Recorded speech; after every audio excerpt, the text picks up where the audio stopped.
बक्सर की सनातन बचाओ और बाहरी भगाओ। ये वेद की नगरी है बक्सर। ये वेद भी बक्सर से ही शुरुआत हुआ। ये आज़ादी की दूसरी लड़ाई है और ये शिक्षा की लड़ाई है, अपने सनातन संस्कृति की लड़ाई। नकारात्मक विचार वाले ये सब समझेंगे कि पूजा पाठ क्या होता है और इनकी बात हम क्यों सुनेंगे। पुनर्जीवन देने का ये जो कार्यक्रम हुआ है, जो पवित्र संस्कार, क्या कहेंगे इसके संबंध में? अरे ये तो हमेशा इसके लिए तो हम सौभाग्यशाली हैं कि इस तरह का जो कार्यक्रम के आयोजन का मुझे बनाया गया है और हम आते रहते हैं।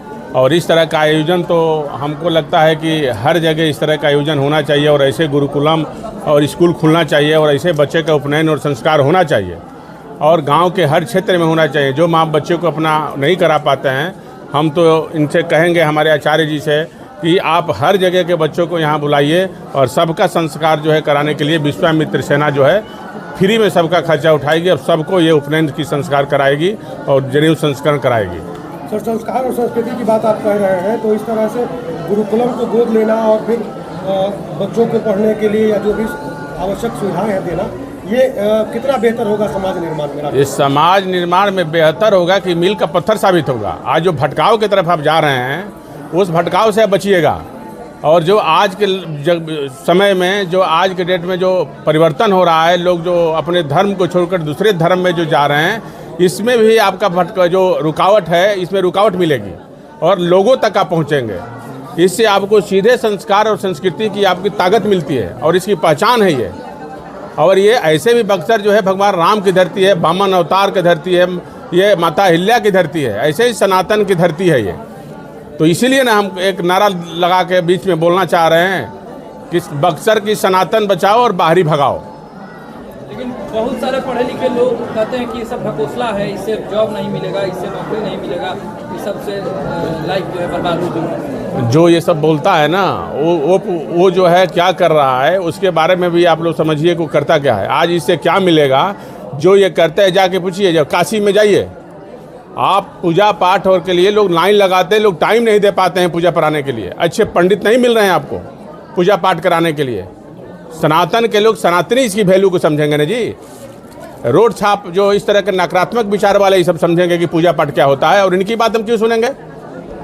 आज हम उनकी बात क्या सुनेंगे? जो इस तरह की नकारात्मक बात करता है, उसका हम कहते हैं कि वो पूरा परिवार उसका नकारात्मक होगा। जो इस तरह की बात कर रहा है, उसको सनातन संस्कृति से कोई लेना देना नहीं है, कोई लेना देना नहीं है। सर, जिस तरह से कॉन्वेंट स्कूल का प्रचलन बढ़ा है, इसको बंद करना चाहिए। पहले बोल देते हैं, कॉन्वेंट स्कूल को बंद करना चाहिए। आज यदि नहीं बंद करते हैं तो उसको एक सशर्त नियम कानून के तहत उसको चलाना जरूरी है कि हर आदमी उस चीज़ को, फीस को एफोर्ड कर चुका है। आज के डेट में इतना फीस महंगा कर दिया है लोग, और ब्लैकमेलिंग करता है बच्चों को। आज के डेट में सारे बच्चे डिप्रेशन से, छोटे छोटे बच्चे आत्महत्या कर रहे हैं। मालूम है, पूरा देश में इसका असर पड़ रहा है बच्चों पे। बच्चों को इतना टास्क दिया जाता है, उसको आज़ादी नहीं दी जाती है, मेंटली टॉर्चर किया जाता है। माँ बाप फीस नहीं भर पाते हैं तो स्कूल में टीचर आके बोलती है कि तुम्हारा पिता टीचर है, तुमको स्कूल से निकाल दिया जाएगा। आर्थिक शोषण का मतलब ये है, छोटे से बच्चे के दिमाग में डाल दिया जाता है कि तुम्हारा फीस नहीं जमा है, स्कूल में लोग खड़ा कर देते हैं, उस बच्चे को प्रताड़ित करते हैं। अब ये छोटे बच्चे के दिमाग में क्या असर है? संस्कृति से भी दूर किया जा रहा है। अरे सनातन संस्कृति से दूर तो हो ही गया जब उसमें चला गया। तो जब प्राइवेट स्कूल में वो चला गया तो आपका सनातन से कोई मतलब ही नहीं है, उससे दूर दूर तक कोई मतलब नहीं है। खेलने से मना किया जाता है। हम कहते हैं कि सब कुछ है, आपका सारे हिंदू का त्यौहार से उसको अलग किया जाता है, उसके बारे में। और आप मिशनरी स्कूल में पढ़ाइएगा जी, आप सनातन संस्कृति की कल्पना करते हैं आप? हाँ, हम लोगों का कमी है। आज हमारे यहाँ यदि अच्छे स्कूल खुले और इस तरह का खुले तो आने वाला समय में हमारा भविष्य का भी निर्माण होगा और सनातन संस्कृति की रक्षक भी होगा। और आधुनिक पढ़ाई पढ़िए, हम तो कहते हैं एक्सपोर्ट जाइए और वहाँ भी टप कीजिए, लेकिन अपना सनातन विवेकानंद की तरह अपना सनातन संस्कृति का ध्वजा फहला के आइए कि दुनिया आपको सुने। शिक्षा आज के समय में रोजगार, शिक्षा रोजगार हो गया है, शिक्षा हो गया है, लेकिन रोजगार परक शिक्षा के लिए अंग्रेजी बहुत आवश्यक है। ऐसे में हम एक बात कहते हैं, हमने सुन लीजिए, हमारी अंग्रेजी बहुत ज़रूरी है। अंग्रेजी पढ़िए, ज़रूरत है समाज के हिसाब से। आप कहीं भी जाइए, अंग्रेजी पढ़िए। कन्वेंट स्कूल में अंग्रेजी पढ़ने के साथ साथ वहाँ आपका संस्कार, सनातन संस्कृति भी ज़रूरी है आपको। और जब आदमी इंग्लिश पढ़ता है, खाली इंग्लिश पे डिपेंड हो जाता है, तो अपना सनातन और संस्कृति दोनों को भूल जाता है। और माँ बाप को भी वो उसी तरह से सम्मान करता है जो सनातन संस्कृति से दूर होकर। जो आप आज कन्वेंट स्कूल में पढ़ते हैं तो अपने माँ बाप को क्या कहता है बच्चे, आप देखिए क्या असर पड़ रहा है। पहले तो वहाँ हर तरह का शोषण हो रहा है, हर तरह से शोषण हो रहा है। आर्थिक तंगी के रूप में आ जाते हैं माँ बाप पढ़ाने वाले। आप आज एक बच्चे को पढ़ाने में आपको कितना खर्चा आता है? साल में 2 लाख रुपया खर्चा होता है एक छोटे बच्चे को पढ़ाने में। और बड़े बड़े स्कूल में एक देखें हैं कि बड़े बड़े स्कूल ये छोटे से बच्चों के लिए लोग घूस के लिए 10 लाख 15 लाख 20 लाख पैरवी करते हैं, घूस देते हैं। अरे किस काम का वो? जब हम अपने बच्चे को अपने से दूर कर रहे हैं, यदि हम इतने बड़े स्कूल में, तो बच्चे अपने माँ बाप को पैसे के बल पे अपने से दूर कर रहे हैं। और वही लोग वृद्धाश्रम में रहता है, वही लोग वृद्धाश्रम में जाके रहता है। जो बच्चे इंग्लिश पढ़ के जाते हैं, जब नौकरी करते हैं, तो वही अपने माँ बाप को वृद्धाश्रम में भेजते हैं। सेवा नहीं करता है, बहू सेवा नहीं करती है आके। ये हमारा सनातन संस्कृति की दूर होने का कारण है। क्या है? आपका कहना है कि अंग्रेजी के साथ साथ सनातन और संस्कृति की बात भी बच्चे हम हिंदुस्तान में रहते हैं, ये आपका भौगोलिक है। हिंदुस्तान जो है ना, ये सनातन संस्कृति से जुड़ा हुआ है। आप साउथ से नॉर्थ तक चले जाइए, हमारा जीवन का शुरुआत होता है सनातन। ये और पूरी दुनिया जो है, जो ब्रह्मांड का भी निर्माण हुआ है, ये सनातन से ही निर्माण हुआ है। आप इसमें बहुत कुछ है, वैज्ञानिक छुपा हुआ है। आप रिसर्च आज पूरी दुनिया कर रही है। अमेरिका पहुंच गया, कहाँ पे? हमारे हनुमान चालीसा में लिखा हुआ है कि सूर्य की दूरी कितनी है। तो हम कितना आगे थे? हमने कुछ नहीं था तब हमारे लोग कहते थे कि ब्रह्मांड में अनेकों जो है ग्रह है। तो आज वो हमारे लिखा हुआ है। वेद का निर्माण करने वाला कौन है? आप लोग नाम कोई जानता है कौन किया है वेद का निर्माण? कोई नहीं जानता है कि वेद का निर्माण कौन किया है। वेद जो है ब्रह्मांड के जो आदित्य शक्ति जो निरंकार हैं, उनके द्वारा किया गया है इस समाज को रक्षक करने के लिए, हर आदमी के जीवन में बताने के लिए कि आपको कैसे जीना है। एक हर समाज के जीव जंतु सबको जीने की एक बताया गया, पाप क्या है पुण्य क्या है। और वेद भी बक्सर से शुरुआत हुआ।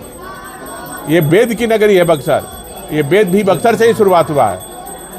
तो मेरा यही कहना है कि इस तरह का जो विद्यालय, जो सनातन संस्कृति का जो ध्वज लेके विश्वामित्र सेना चल रही है, ये लगातार ऐसा कार्यक्रम जहाँ भी होगा वहाँ जाएगी और मदद करेगी। शिक्षा जगत में कितना असरदार होगा ये गुरुकुलम का? भैया इतना असरदार होगा, क्रांति की तरह होगा। अब माँ बाप भी इस चीज़ को समझेंगे। अब हम ये बच्चे समझेंगे कि मेरा बच्चा जो है शाम को आता है और हमारे लिए वो क्या उसका बदलाव होता है। आज जितने इंग्लिश स्कूल के पढ़ने वाले बच्चे हम भी देखते हैं, आप भी देखते हैं, क्या उसका संस्कार है आप देखते हैं। आप जरूर देखते होंगे। इससे बदलाव होगा, लोगों में जागरूकता बढ़ेगी। आप पढ़िए सब पढ़ाई, इसमें भी आधुनिक पढ़ाई होता है, ऐसा नहीं है नहीं पढ़ाई होता है, सब पढ़ाई होता है। लेकिन अपना कल्चर भी तो सिखाया जाता है। मतलब सीधे तौर पे कहा जाए तो आज़ादी की दूसरी लड़ाई है ये आज़ादी की दूसरी लड़ाई है और ये शिक्षा की लड़ाई है, अपने सनातन संस्कृति की लड़ाई है। आप संस्कृति बचाने निकले हैं तो आपका विरोध भी होगा, इसके लिए कितना तैयार है? वो विरोध करे कोई फर्क नहीं पड़ता है। ये सेना है, विश्वामित्र की सेना है, जिसके चलते ब्रह्मांड को निर्माण करने के लिए भगवान को आना पड़ा था कि रुक जाइए। अब ये वो विश्वामित्र सेना है, किसी से डरने उड़ने वाली है नहीं। आए जिसको आना है, चैलेंज देते हैं, आए, हिम्मत है तो टकरा के दिखाएं, हमारा सनातन संस्कृति को रोक के दिखाए। हम हिम्मत चैलेंज करते हैं, रोक के दिखाए। बिहार में विधानसभा चुनाव है और उस विधानसभा चुनाव के बीच विश्वामित्र सेना की सक्रियता बढ़ती जा रही है। लोग कयास लगा रहे हैं कि विश्वामित्र सेना के राष्ट्रीय अध्यक्ष विधानसभा का चुनाव लड़ेंगे। आपको एक बात बोले थे ना कि हम चुनाव में अभी मेरा कोई मतलब नहीं है। बक्सर के लड़ाई के लिए और विश्वामित्र की नगरी को, धरोहर को बचाने के लिए विश्वामित्र सेना कुछ भी करेगी, किसी हद तक जाएगी। अगर पार्टी और देती है तो चुनाव लड़ेगी। वो सब बातें नहीं है, बेकार की बात है। कौन पार्टी? संगठन से बड़ा कोई पद है? संगठन हमारा है, हम अपने ताकतवर है, समाज के लिए लेके चल रहे हैं, सनातन की रक्षा करने के लिए लेके चल रहे हैं। हमारा अपना संगठन है। बक्सर के लिए और सनातन की रक्षा के लिए हमेशा जो है विकराल रूप धारण करेगी जब जब जरूरत होगा विश्वामित्र सेना का। और ये अब आप लोगों को बता देते हैं। और खाली ढकोसला से नहीं होगा, आपको काम करना पड़ेगा। विश्वामित्र की जिस पे कृपा होगी, भगवान राम का आशीर्वाद होगा, वही बक्सर का चुनाव बक्सर जिला भर में लड़ेगा, ये जान लीजिएगा। जिसका राम होगा जिसमें, वही लड़ेगा बक्सर जिला में। कहानी नहीं होगा, ये बहुत लंबी लड़ाई है। अभी पटना तक लड़ाई लड़ने वाले हैं, दिल्ली तक जाने वाले हैं। अब ये लड़ाई रुकने वाली नहीं है। और बिहार का सनातन की पहला ये विश्वामित्र सेना है जो बिहार में सनातन की अलग जगह आ रही है। कोई बिहार में था, किसी का हिम्मत था कि बिहार में सनातन की बात कर सके? किसी का हिम्मत नहीं था। इसी का नतीजा है कि आज बक्सर का जो है विकास नहीं हुआ, सनातन संस्कृति का दबे और कुलचे रह गए। इसलिए कि यहाँ कोई ध्यान देने वाला नहीं था, किसी का हिम्मत नहीं था कि बक्सर में आपका नहीं तो आपका भी नहीं, आप लोग जगिएगा तो वही हाल होगा जो आज आपके देश में बंगाल में हुआ है। वहाँ किस जात के लोग थे? सब हिंदू थे, हर दबे कुलचे हिंदू थे जो आज मराए हैं, काट दिया गया है, बलात्कार हुआ है घर में घुस के। क्या बात कर रहे हैं आप लोग? सनातन का रक्षा करना विश्वामित्र सेना का कर्तव्य है और इसको हद तक जाके रक्षा करेंगे और समाज के हर क्षेत्र का मुद्दा उठाएंगे जिससे आम आदमी प्रभावित हो रहा है, जिससे सरकार सुन नहीं रही है। हर तरह का समाज लड़ेगी। अब विश्वामित्र सेना बक्सर के लिए, बिहार के लिए, सनातन के लिए लड़ेगी और लड़ती रहेगी। ये शुरुआत हुआ है, एक हुआ अयोध्या से और एक प्रभु श्री राम के कर्म भूमि से विश्वामित्र सेना का निर्माण हुआ है। यह भी देश में दिखाएगा कि विश्वामित्र सेना की ताकत क्या है। विश्वामित्र के बारे में पढ़ना होगा, उन्हीं पे है कि ब्रह्म ऋषि थे, वो एक अलग लोक की कल्पना कर लिए थे, तो वही विश्वामित्र सेना है, अलग लोक बना लेगी। यहाँ ये कुल सब बातें करना, पार्टी संगठन क्या होता है? हमारा अपना संगठन है, हम अपना काम कर रहे हैं। जैसा जैसा जरूरत पड़ेगा, जैसे जैसे विश्वामित्र जी समय समय पर किए हैं, वैसे वैसा रूप धारण करेगी विश्वामित्र सेना। ठीक वैसा ही रूप धारण करेगी, समय समय पर करेगी।